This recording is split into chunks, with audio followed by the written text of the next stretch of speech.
especie. Ciencia para todos.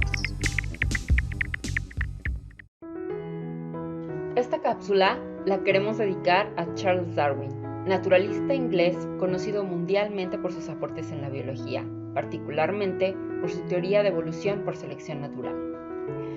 Charles Robert Darwin nació el 12 de febrero de 1809 en Shrewsbury, antiguo asentamiento situado en Inglaterra a poco más de 16 horas en caballo de Londres. Sus padres fueron Robert Darwin, paternal, autoritario y cariñoso, y Susanna Wedgwood, quien falleció a los 52 años cuando Charles tenía solo 8 años, por lo que fue criado por su hermana Caroline.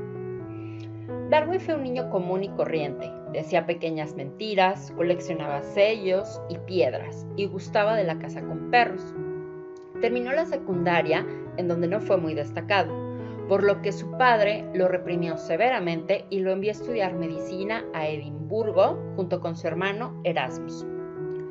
El joven Darwin se dio cuenta muy pronto que él no estaba hecho para eso.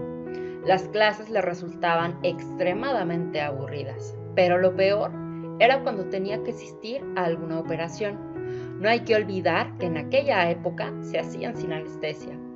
Tan solo asistió a 2, pero la segunda lo marcó definitivamente, pues se trataba de la operación de un niño. En ese momento solo le interesaba coleccionar animales marinos y embalsamar aves, por lo que en 1827 abandonó la carrera de medicina y al año siguiente su padre lo envió a Cambridge para estudiar teología. Dos fueron las razones que le impulsaron a hacer esto.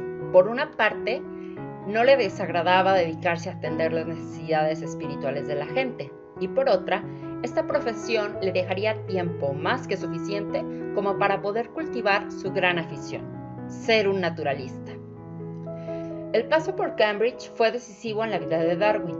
Aquí conoció a John Stevens Henslow, profesor de botánica que supo ver las grandes cualidades que encerraba Darwin como naturalista y quien contribuyó a desarrollar su interés en la historia natural.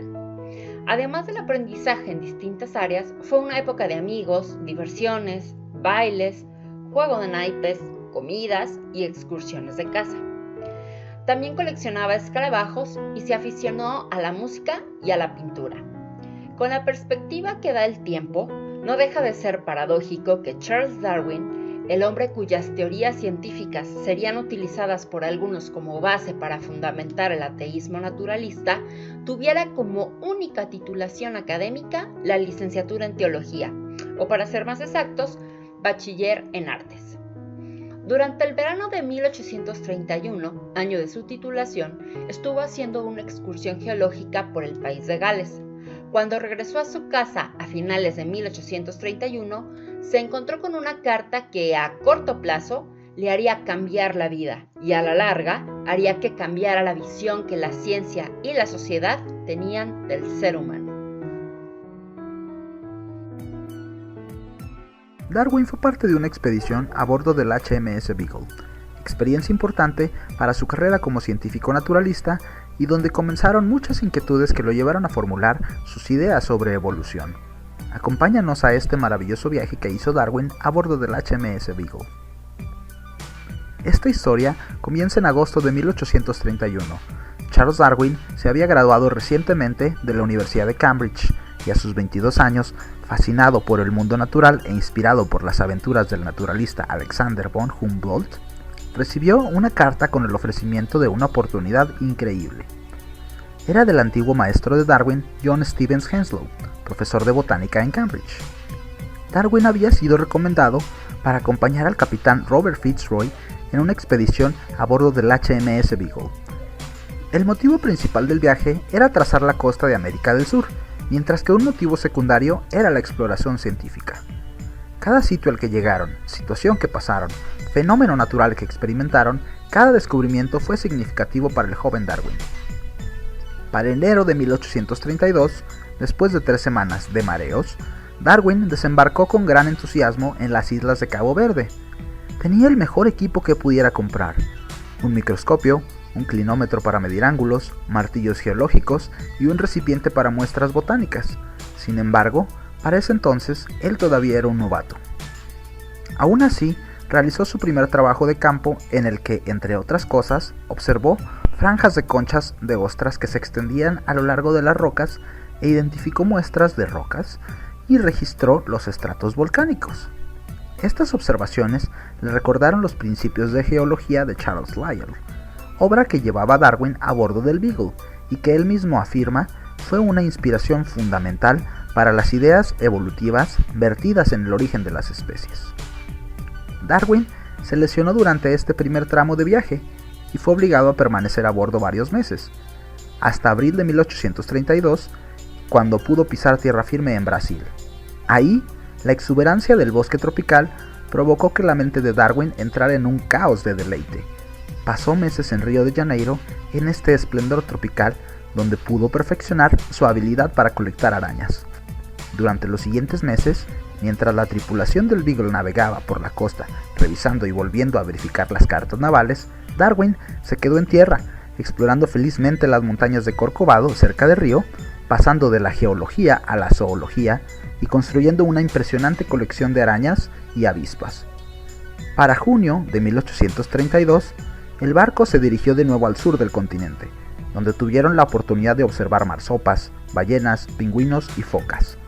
La expedición echó anclas a finales de julio en la desembocadura del majestuoso Río de la Plata, pero a los sitios que se dirigían resultaron lugares peligrosos. En Montevideo, en la orilla norte, ayudaron a sofocar una revuelta. Luego, cuando estaban en Buenos Aires, en la orilla sur, fueron atacados como presuntos portadores de cólera. En el Río de la Plata, durante el mes de julio, se encontraron con situaciones de conflicto militar donde Darwin pudo presenciar la esclavitud y el exterminio de los pueblos nativos de Sudamérica. En sus cartas que enviaba a casa, expresaba frecuentemente sus ideas al respecto. Otro dato interesante es sobre los grandes esfuerzos de Darwin por capturar un ejemplar de ñandú petizo del género Rea en Argentina, sin éxito. Aunque tiempo después, estando en la Patagonia, el inglés finalmente logró encontrar la escurridiza ave, pero en su plato. El ave había sido cocinada y comida antes de darme cuenta, narra Darwin. Afortunadamente, la cabeza, cuello, patas, alas, muchas de sus plumas más grandes y gran parte de su piel habían sido preservadas. Darwin empaquetó los huesos roídos del ave con forma de avestruz en Puerto Deseado, Argentina.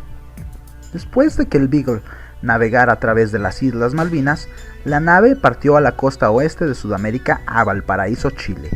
Aquí, Darwin realizó viajes por tierra en la Patagonia y en las costas de Chile, así como a la cordillera de los Andes, en donde descubrió una secuencia de rocas con más de 52 troncos fósiles. En su mente se originó una idea sobre cuántos millones de años habrían tenido que pasar para que aquellos árboles fosilizados que alguna vez estuvieron en fango costero, ahora estuvieran a 2100 metros sobre el nivel del mar. Debido al anterior, Darwin pensó en términos de grandes escalas de tiempo. Estos descubrimientos fósiles generaron más preguntas a Darwin. En sus viajes se obtuvieron grandes restos de huesos de mamíferos extintos, los cuales asumió serían partes de rinocerontes, mastodontes, perezosos gigantes y armadillos con el tamaño de una vaca. Al regreso de su viaje hacia Mercedes, cerca del río Uruguay, traía consigo un cráneo de 71 centímetros de longitud amarrado a su caballo. La extracción de fósiles se convirtió en una actividad romántica para Darwin, lo cual motivó el pensamiento sobre un mundo primitivo y las causas de muerte de aquellas bestias gigantescas. A medida que se introducía en la cordillera de los Andes, Darwin se maravillaba por las fuerzas naturales que dieron origen a esta cadena montañosa. Pudo presenciar por él mismo estas fuerzas durante la erupción del volcán Monte Osorno, en enero de 1835. Después, en Valdivia, Chile, en febrero fue testigo de un terremoto que causó la destrucción de la ciudad de Concepción debido al oleaje ocasionado por este. En septiembre de 1835 arribaron a las Islas Galápagos, islas volcánicas habitadas por iguanas marinas y tortugas de tierra gigantes. Pasaron 5 semanas explorando las islas, cada una con animales y plantas particulares. Darwin observó las diferencias entre las variedades de pinzones y las tortugas que habitaban en las islas. Sin embargo, contrario a lo que cuenta la leyenda, no tuvo un momento de iluminación ni su teoría evolutiva surgió espontáneamente en este punto. En abril de 1836, cuando el Beagle pasó por las Islas Cocos en el Océano Índico, pudieron observar las formaciones de arrecifes de coral, en donde Darwin pensó que aquellos arrecifes crecían sobre bordes de montañas que se encontraban en hundimiento. Darwin describía sus ideas en cartas que enviaba de regreso a Inglaterra, principalmente a su profesor Henslow, y sin que él lo supiera, sus observaciones para entonces ya aparecían en revistas científicas. A su regreso, en octubre de 1836, él tenía una reputación científica bien establecida tanto como geólogo como biólogo. A lo largo de este maravilloso viaje, Darwin finalizó un diario con 770 páginas. También llenó 1750 hojas de notas, dibujos, y también envió a su casa barriles, cajas, frascos y todo con alrededor de 5.436 muestras entre rocas, pieles, huesos, cadáveres, plantas y fósiles. Darwin no solo llevó muestras a su casa, sino que llevaba ideas y preguntas revoloteando en su cabeza, tales como: ¿será que cada variedad de pinzón de las Islas Galápagos había sido originada de manera natural? ¿O por qué se extinguieron los perezosos gigantes, por citar algunas? Darwin aterrizó con tantas preguntas que no solo le llevaría una vida probar y responder, sino que debería tener el valor para mirar más allá de las ideas de su propia cultura victoriana para obtener nuevas respuestas. Al regreso de su viaje en octubre de 1836, Darwin se dedicó a realizar una gran cantidad de actividades como resultado de todo lo que observó y aprendió a lo largo de su viaje. En los primeros meses del año siguiente, buscó cómo organizar los especímenes que había traído con él, a partir de consejos dados por otros científicos. Posterior a esto, se dedicó a escribir la publicación La zoología del viaje del HMS Beagle, la cual estaba compuesta por 5 volúmenes, en los que narra profundamente sobre sus experiencias durante el viaje y las descripciones de sus especímenes. Esta obra fue publicada entre los años de 1839 y 1843. En este mismo tiempo se hizo amigo del geólogo Charles Lyell y el naturalista John Wood. Este último fue quien anunció que las aves de los Galápagos eran pinzones adaptados de manera distinta y no una mezcla de diferentes aves. Y fue Darwin quien determinó mediante la colección de Fitzroy que cada isla tenía un pinzón representativo. En el año posterior a su llegada, Darwin comenzó a escribir por primera vez sobre la transmutación, ahora llamada evolución. La idea llevaba casi un siglo flotando en el ambiente científico. Linneo, Lamarck, Erasmo Darwin, abuelo de Charles, y otros grandes científicos habían teorizado acerca de la transmutación de las especies, pero la sociedad victoriana rechazaba esa y otras ideas revolucionarias que sugerían explicaciones no teológicas para la disposición de los continentes, la naturaleza del intelecto humano o los orígenes mismos de la vida.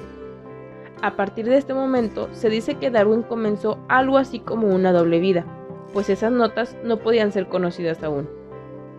En 1838, Darwin estaba viviendo en las tierras altas de Escocia, en donde tuvo una fase ultra radical, insinuando incluso que la fe en Dios era una estrategia de supervivencia. Un año después fue elegido miembro de la Royal Society, y este mismo año publicó su libro titulado Diario y Observaciones, el cual tiempo después fue conocido como el viaje del Beagle. El tiempo transcurría y Darwin llenaba cuaderno tras cuaderno de apuntes, hechos con base en lo que leía y observaba de sus experimentos. Por ejemplo, buscaba explicaciones sobre las causas de la extinción, plasmaba la vida como un árbol ramificado, pensaba en el aislamiento de las especies de las islas y se preguntaba si las variaciones presentes en las especies surgían de golpe o gradualmente. Para esta última respuesta tuvo mucha influencia el trabajo de Lyell sobre su teoría gradualista. Otro científico que influyó en la teoría evolutiva de Darwin fue el economista Thomas Malthus, quien en su ensayo sobre el principio de la población mencionaba que siempre habría demasiadas bocas que alimentar y la producción de alimentos no sería suficiente. A partir de esta frase, Darwin pensó que dicha situación generaría una competencia por los recursos, de la cual sobrevivirían los más aptos. A este proceso malthusiano, ya modificado por él, lo llamó selección natural. Para 1839, su teoría de la evolución por selección natural estaba completa en gran medida. En los años próximos publicó varios artículos sobre sus observaciones y experimentos, y entre 1842 y 1844 redactó un esquema sobre su teoría de evolución por selección natural. Darwin escribió una carta a su esposa Emma Wedgwood en la que pedía que si él moría de manera inesperada, pagara a un editor para publicar el trabajo. Los diversos trabajos que publicó fueron posicionándolo como un experto en temas de biología a nivel mundial. Incluso obtuvo medalla real de la Royal Society en el año de 1853, gracias a sus monografías sobre percebes. Durante la década de 1850, continuó realizando experimentos para resolver algunos problemas puntuales en su teoría, tales como la bifurcación de géneros para producir nuevas ramas, el proceso de especiación en islas y la hipótesis de la ancestría común, la cual provocó en un famoso experimento en el que crió palomas domésticas para observar si los polluelos tenían más parecido con la paloma ancestral que con sus propios padres. El 18 de junio de 1858, el inglés Alfred Russel Wallace, humilde y casi ingenuo, escribió a Darwin para que le diera su opinión sobre sus ideas relacionadas con especies y variedades, y si lo veía pertinente, enviara el resumen al eminente geólogo Charles Lyell. Darwin se preocupó sobremanera al recibir la carta del joven Wallace, ya que desde una primera lectura del pequeño ensayo creyó ver un resumen de las ideas en las que llevaba trabajando más de 20 años. Darwin, hasta entonces renuente de publicar su teoría, se decidió a hacerlo. Así él y su círculo de científicos allegados organizaron un documento conjunto para ser leído en la siguiente reunión de la Sociedad Linneana. Aunque ninguno de los dos pudo asistir, aquel día marca un antes y un después en la historia de la biología. Pero el artículo conjunto de Darwin y Wallace no causó una sensación inmediata. A continuación, Darwin se puso a escribir a toda prisa un libro en el que plasmó sus ideas, aportando una gran cantidad de datos a su favor. Había nacido El origen de las especies. La obra fue bien recibida, pero causó una fuerte polémica. Aunque no hablaba del origen del hombre, a nadie se le escapó que este no era una excepción en la naturaleza, y que según la teoría propuesta por Darwin, los seres humanos también deberían ser el fruto de la selección natural, y no el resultado de una creación divina. Esto le ocasionó varios enfrentamientos, entre ellos con el obispo Wilberforce y Thomas Henry Huxley, popularmente conocido como el Bulldog de Darwin. En 1871, Darwin publicó El origen del hombre. En este libro aplica su idea muy directamente de que la selección natural es la causa de la aparición del hombre, al igual que lo ha sido con los demás vivientes. También expone que los humanos no ocupan un lugar especial en la naturaleza y que las facultades espirituales procedían de la materia por evolución gradual.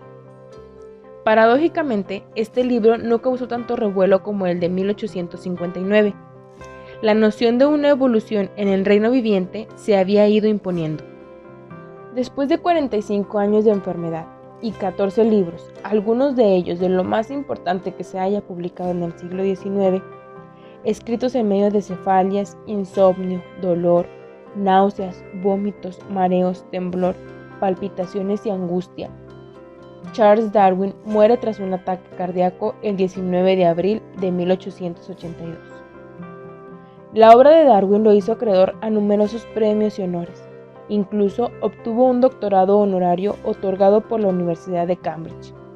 Darwin revolucionó la ciencia, que a pesar de ilustres antecedentes como los de Lamarck o de contemporáneos como Wallace, su labor debe ser evaluada como un antes y un después en la historia de la biología, y como uno de los avances científicos que han tenido mayor impacto en la vida, la cultura y las sociedades humanas.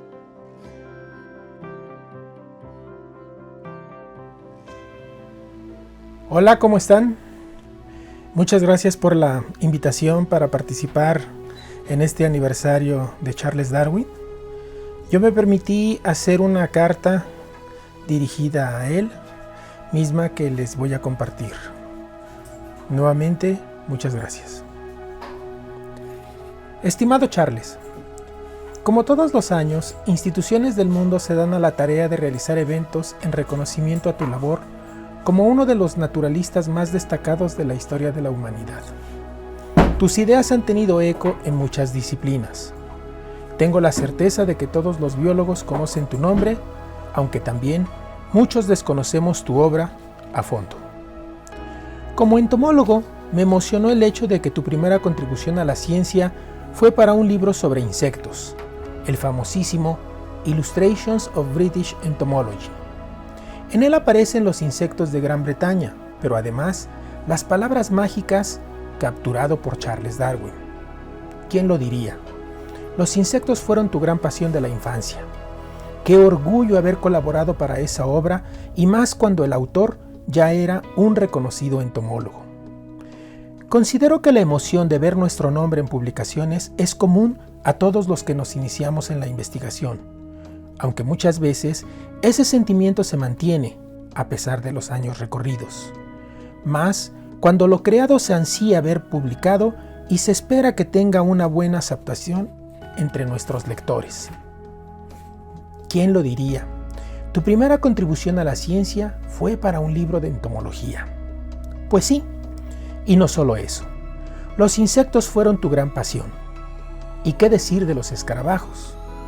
En uno de tus libros indicas que a la edad de 10 años realizaste un viaje de 3 semanas a la costa de Gales y observaste con detalle un insecto hemíptero negro y escarlata, muchas polillas y una cicindela que no habías encontrado en esa región.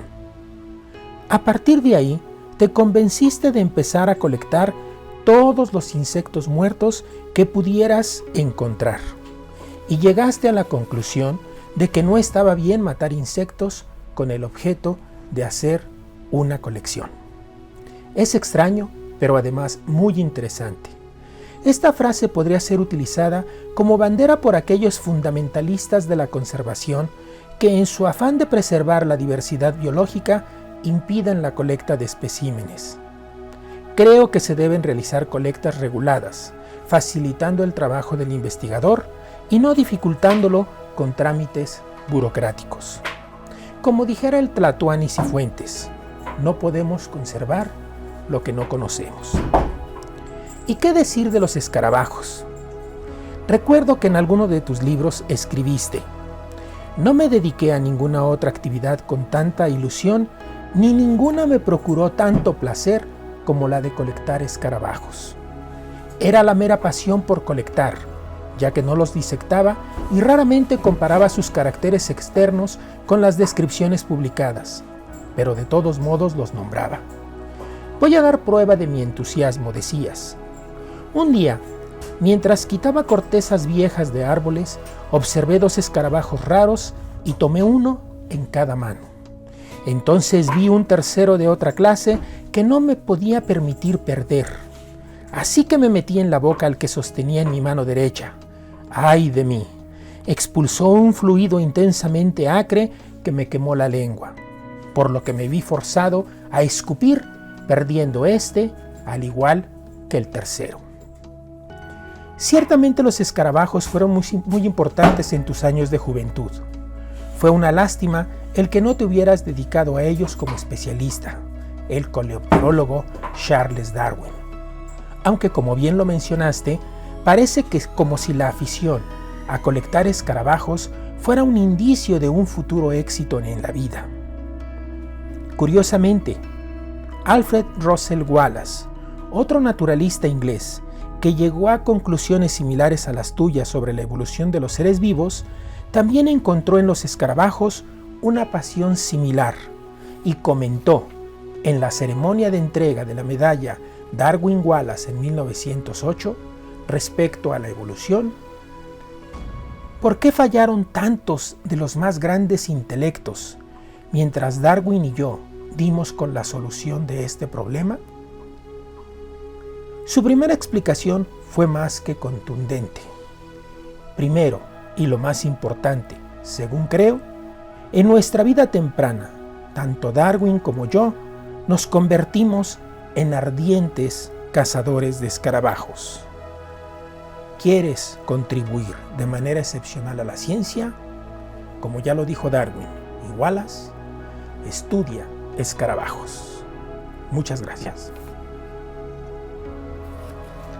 Carta dedicada a Charles Darwin por el Dr. José Luis Navarrete Heredia, investigador y curador de la colección entomológica del Centro de Estudios en Zoología de la Universidad de Guadalajara. Si quieres escuchar el episodio completo, puedes hacerlo en Spotify y en Apple Podcast. No olvides darle like al video, suscribirte y seguirnos en nuestras redes sociales como Depende de la Especie.